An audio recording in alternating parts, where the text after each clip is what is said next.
사람마다 신앙에 대한 다양한 시각을 가지고 있습니다. 어떤 사람은 이 신앙이 나에게 축복을 주었고, 또 어떤 사람은 이 신앙으로 자기의 병이 나았고, 또 어떤 사람은 이 신앙이 나에게 영생을 주었다고 이야기합니다.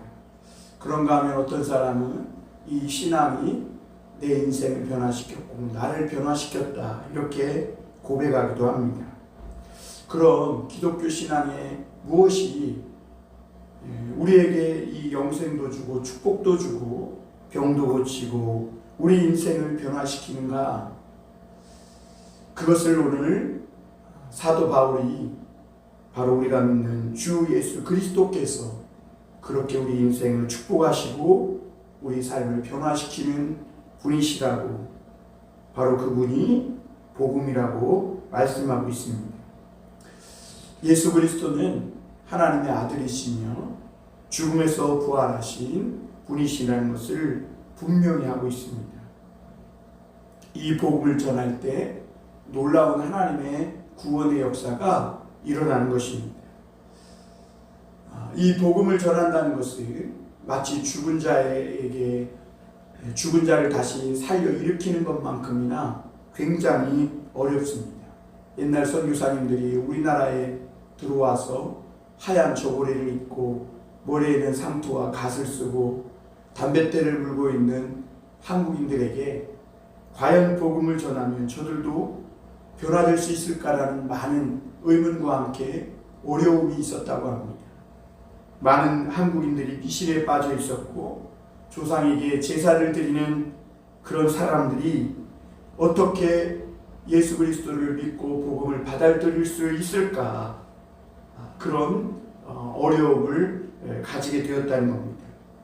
그런데 놀랍게도 한국인들은 이 열정적으로 복음을 받아들였고, 그리고 한국 사람들이 그 복음을 통해 많은 축복과 은혜를 받았고 우리 한국 땅 곳곳에 수많은 교회가 세워지게 된 것입니다.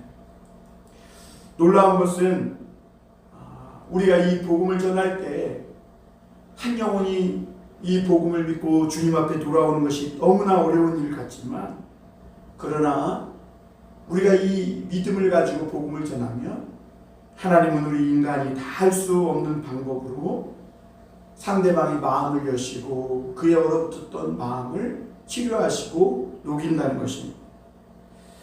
그러므로 우리가 이 예수 믿는 것을 부끄러워하지 말고 숨길 일도 아니라는 겁니다.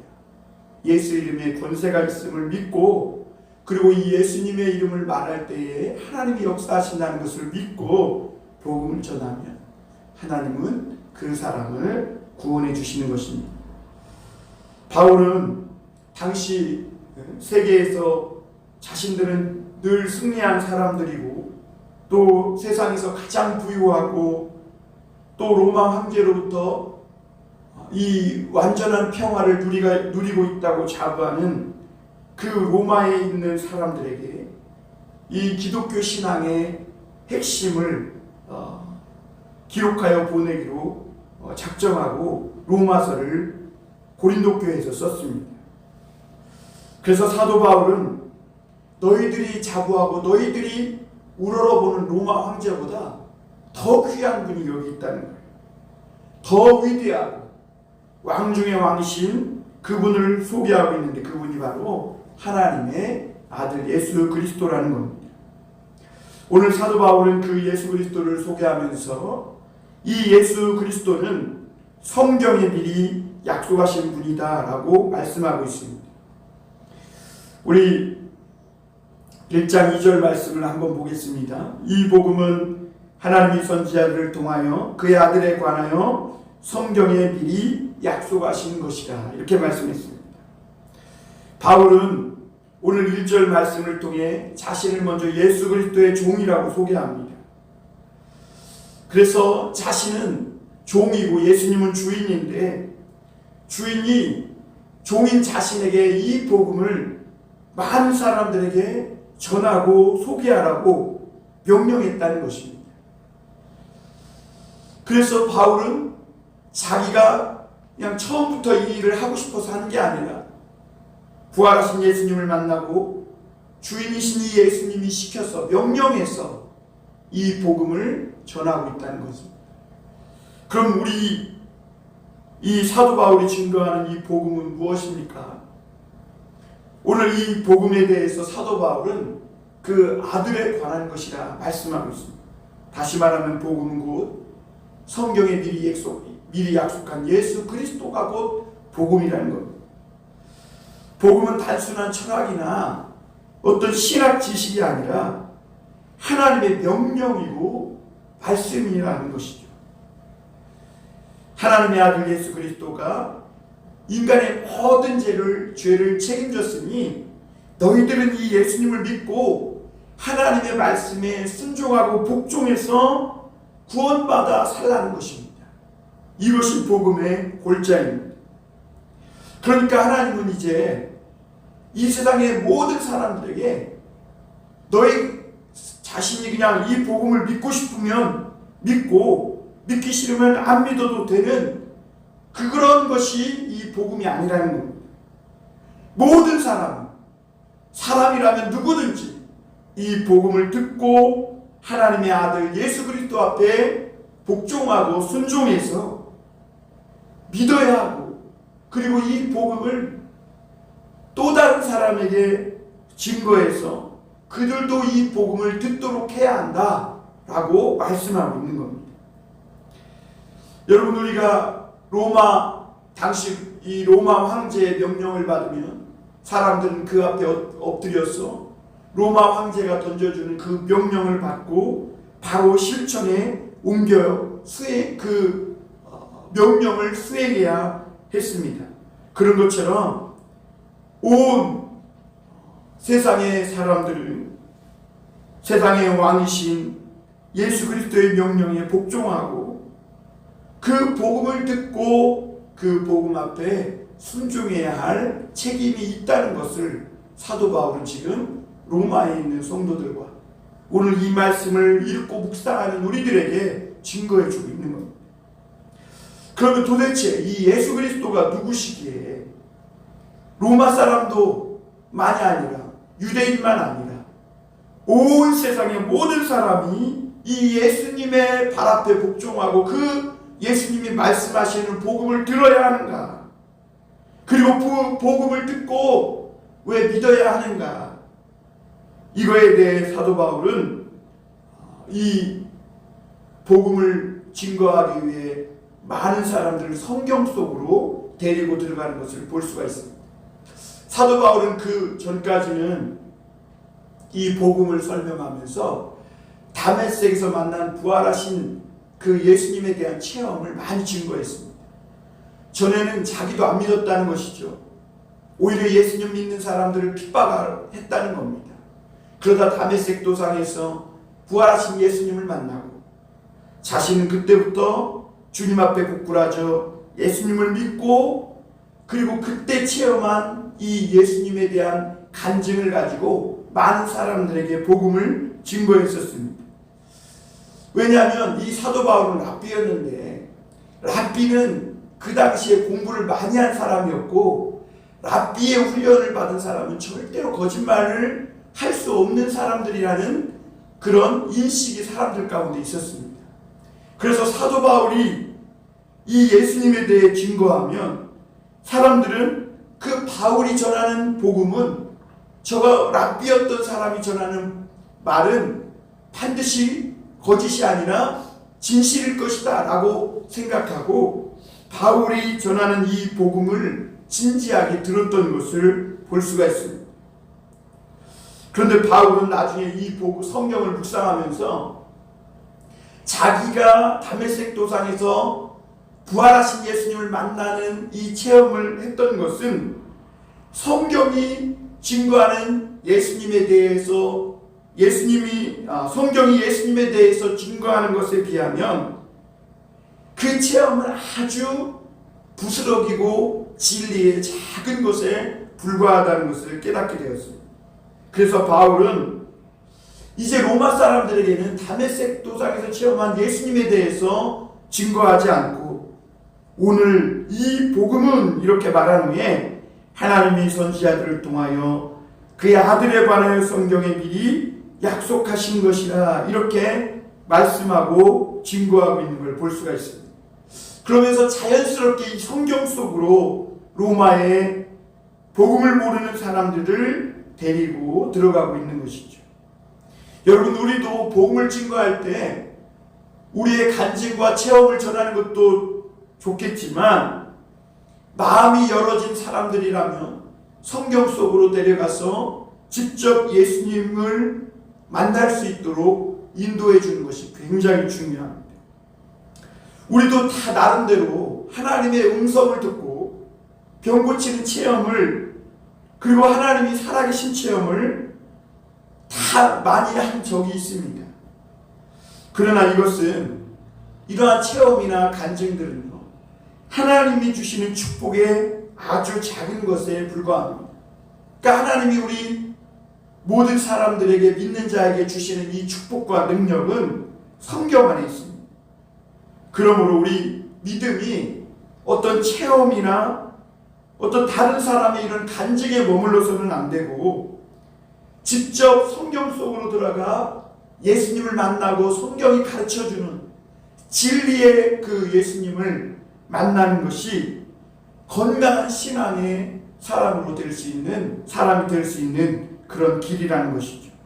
그래서 바울은요, 오래전에 하나님이 이스라엘에게 선지자들을 통해 보내서 증거하게 하셨던 그 말씀, 그리고 그 선지자들 통해서 증거했던 그 아들 우리 주 예수 그리스도에 대한 이 성경의 말씀 속으로 이 사람들을 데리고 들어가서 성경이 증거하고 가르쳐주고 있는 복음의 실체이신 이 예수님을 만나게 해주고 있는 걸 볼 수가 있습니다. 성경은 하나님을 알 수 있는 가장 정확한 말씀이 담겨있고, 또 우리 모든 인간이 구원받고 하나님의 축복을 받을 수 있는 말씀으로 가득 차 있는 것을 볼 수가 있습니다. 인류의 처음이 사람이던 아담과 하와가 범죄에서 두려움에 가득 차 있을 때 하나님은 이 아담과 하와를 찾아오셔서 여자의 후손이 뱀의 머리를 깰 것이라고 말씀하시면서 아담과 하와에게 가죽옷을 지어 그의 부끄러움을 가려주셨습니다. 또 하나님은 믿음의 조상 아브라함에게 그 사랑하는 독자 이삭을 제물로 바치라고 하셨는데, 그 독자 이삭은 장차 오실 하나님의 아들 그 예수 그리스도에 대한 모형이었음을 볼 수가 있습니다. 그리고 야곱은 밧다라 아람에서 돌아온 후에 약복 강가에서 천사와 씨름하다가 그 엄칙뼈가 위골되었는데, 그 하나님을 만나고 하나님의 사자를 만나고 이스라엘이라는 이름을 얻었는데, 그 하나님의 사자는 바로 예수 그리스도를 말씀하고 있는 것입니다.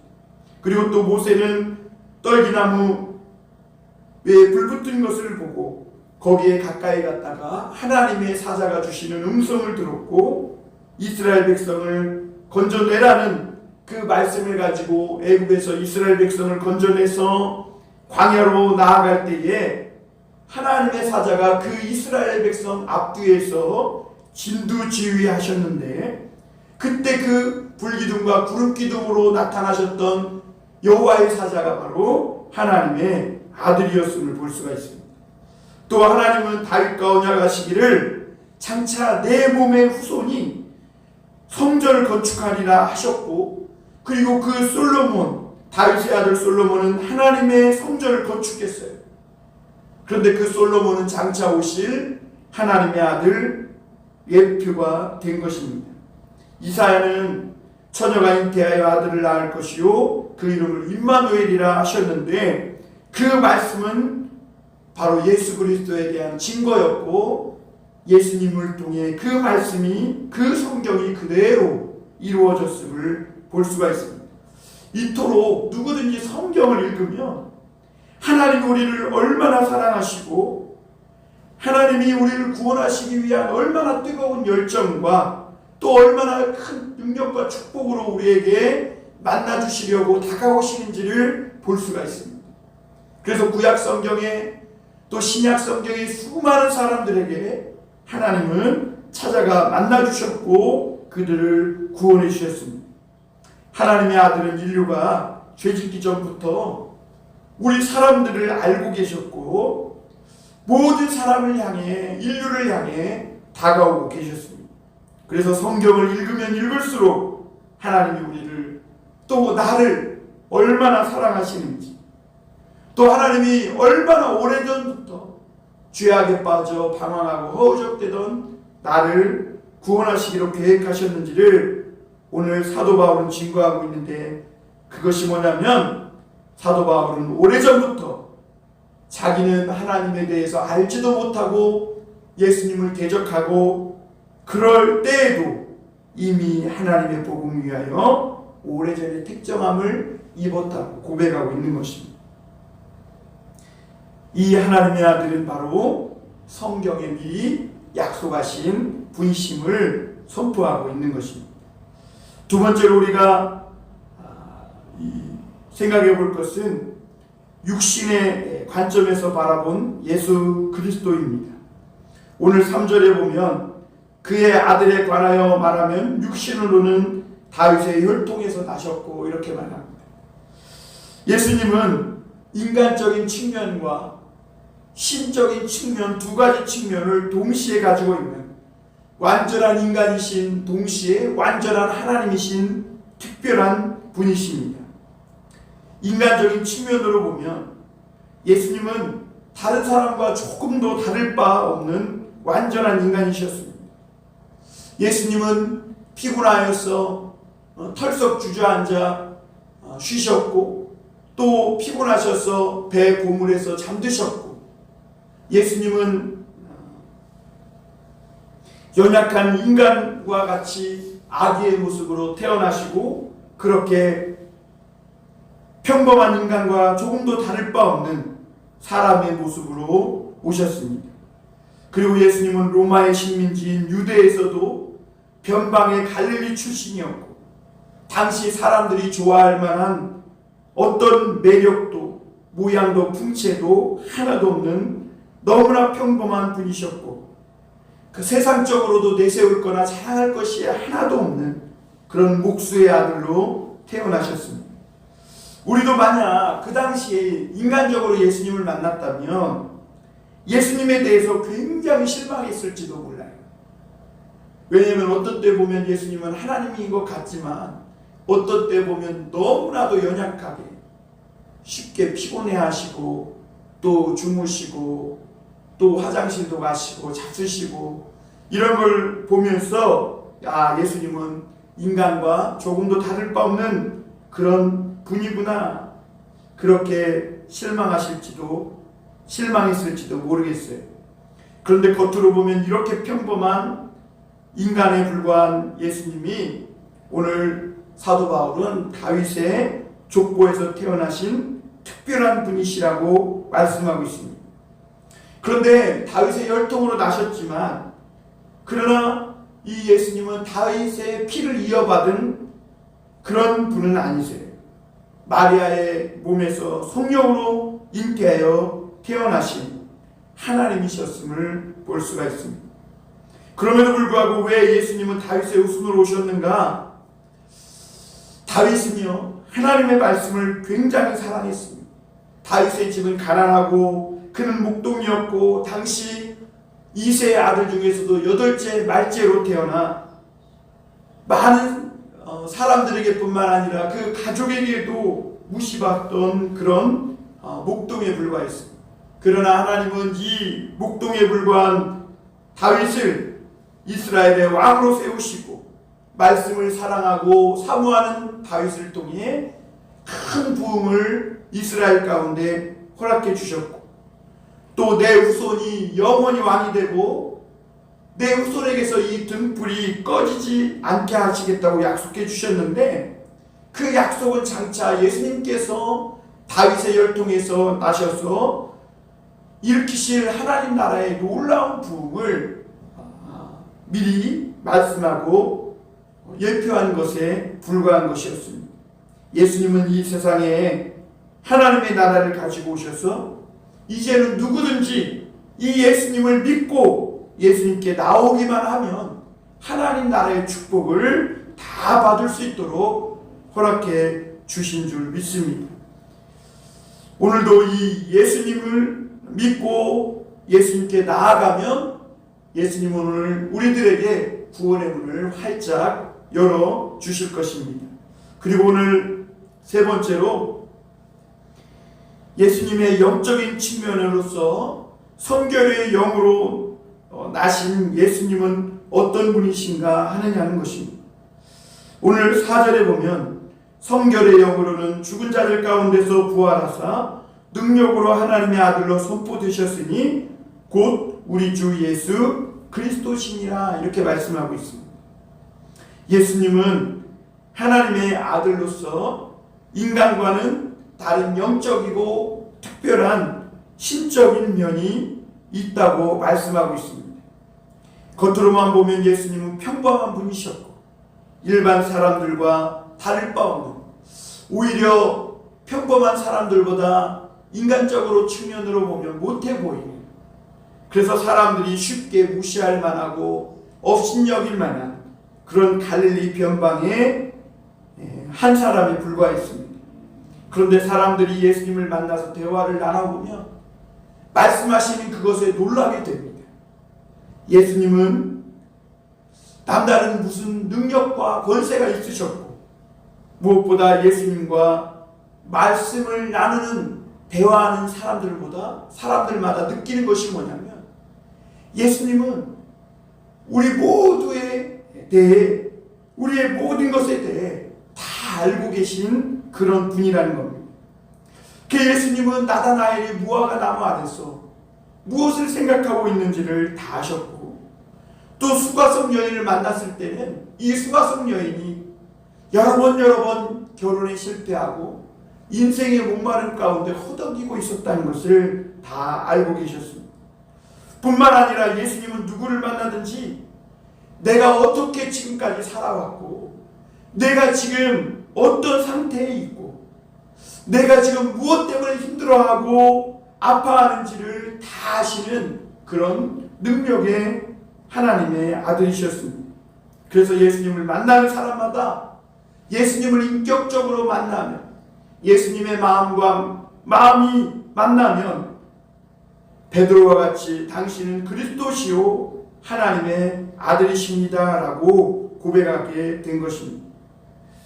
예수님은 보통 사람이 할 수 없는 능력도 가지고 계셨습니다.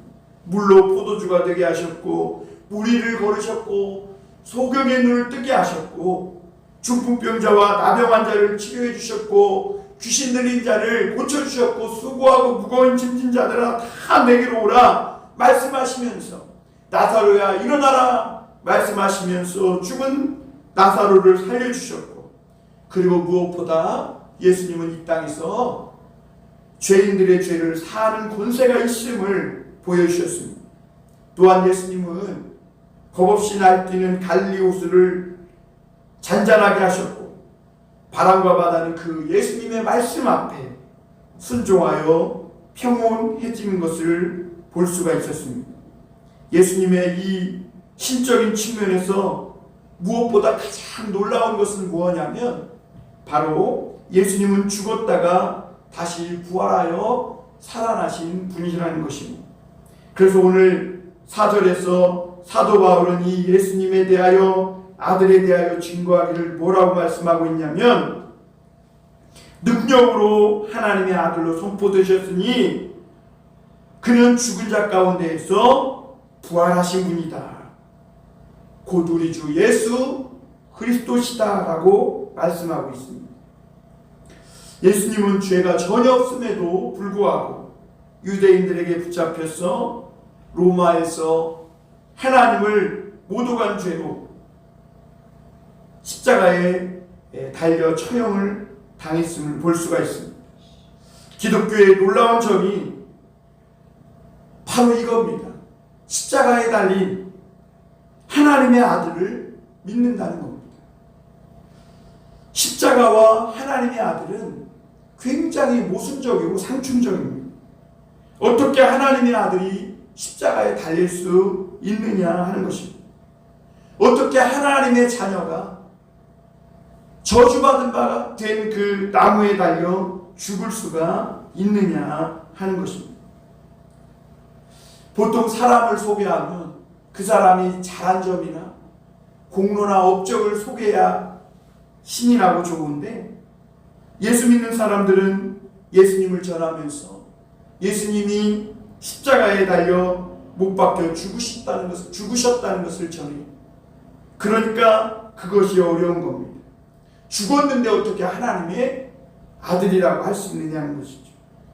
그래서 이 사실이 유대인들에게도 예수님을 믿는 큰 걸림돌이 되었음을 볼 수가 있습니다.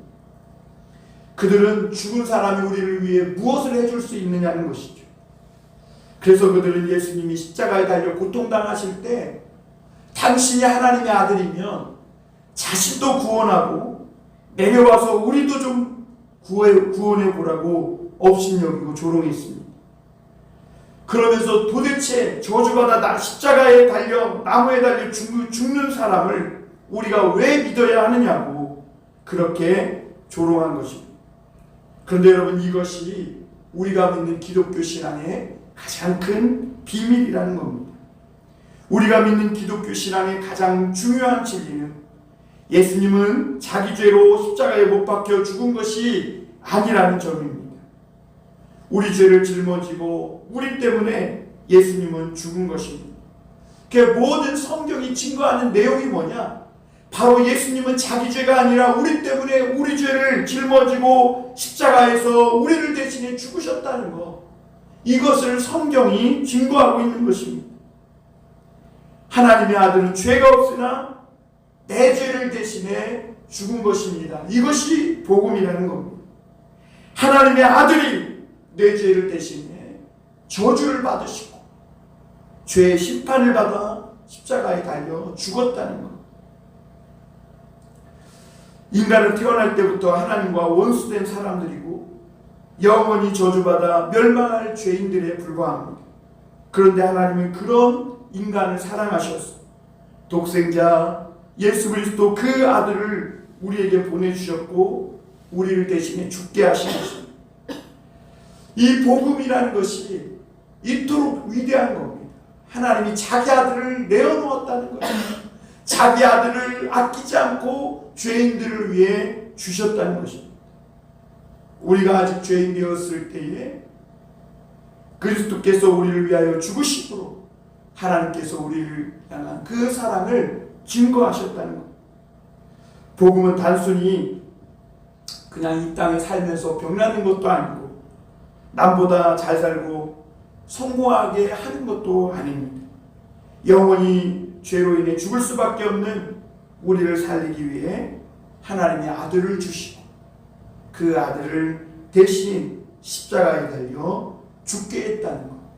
이 단순한 사실이 복음이라는 겁니다. 그럼에도 불구하고 사람들이 이 예수님을 믿지 않는 것은 자신의 상태를 모를 뿐만 아니라 또한 이러한 하나님의 놀라운 사랑이 너무 커서 잘 믿어지지가 않는 것입니다. 사람들은 대개 자신이 완벽하지 않아도 내가 영원히 지옥에 갈 만큼 그렇게 사악한 존재는 아니라고 생각합니다. 그러나 사람이 평소에는 점잖아 보이고 괜찮은 것 같지만 한번 탐욕과 정욕에 휩쓸리기 시작하고 한번 분노가 끓어오르기 시작하면 자신이 영락없는 죄인이라는 것을 부인할 수 없을 겁니다.